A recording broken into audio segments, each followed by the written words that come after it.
As Jesus was walking along, he saw a man who had been blind from birth.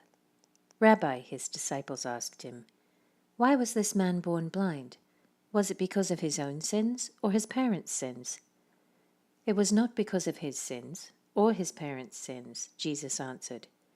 "This happened so the power of God could be seen in him." We must quickly carry out the tasks assigned us by the one who sent us. The night is coming, and then no one can work. But while I am here in the world, I am the light of the world. Then he spit on the ground, made mud with the saliva, and spread the mud over the blind man's eyes. He told him, "Go wash yourself in the pool of Siloam." Siloam means sent. So the man went and washed and came back seeing.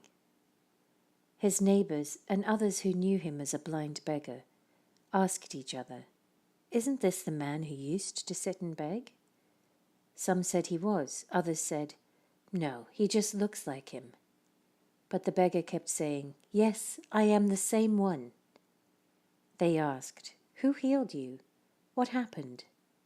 He told them, "The man they call Jesus made mud and spread it over my eyes and told me, 'Go to the pool of Siloam and wash yourself.' So I went and washed, and now I can see." "Where is he now?" they asked. "I don't know," he replied. Then they took the man who had been blind to the Pharisees, because it was on the Sabbath that Jesus had made the mud and healed him. The Pharisees asked the man all about it. So he told them, "He put the mud over my eyes, and when I washed it away, I could see." Some of the Pharisees said, "This man Jesus is not from God, for he is working on the Sabbath." Others said, "But how could an ordinary sinner do such miraculous signs?" So there was a deep division of opinion among them. Then the Pharisees again questioned the man who had been blind and demanded, "What's your opinion about this man who healed you?" The man replied, "I think he must be a prophet." The Jewish leaders still refused to believe the man had been blind and now could see, so they called in his parents. They asked them, "Is this your son? Was he born blind? If so, how can he now see?" His parents replied, "We know this is our son and that he was born blind, but we don't know how he can see or who healed him. Ask him.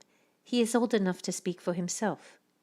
His parents said this because they were afraid of the Jewish leaders, who had announced that anyone saying Jesus was the Messiah would be expelled from the synagogue. That's why they said, "He is old enough, ask him." So for the second time they called in the man who had been blind and told him, "God should get the glory for this, because we know this man Jesus is a sinner."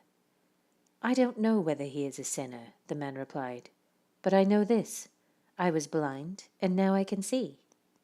"But what did he do?" they asked. "How did he heal you?" "Look," the man exclaimed, "I told you once, didn't you listen?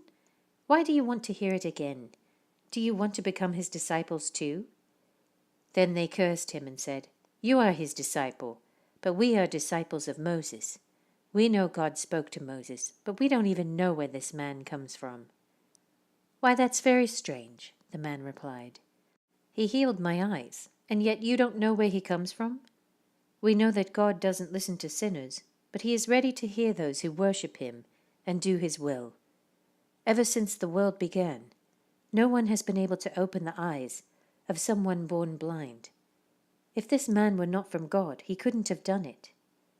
"You were born a total sinner," they answered. "Are you trying to teach us?" And they threw him out of the synagogue.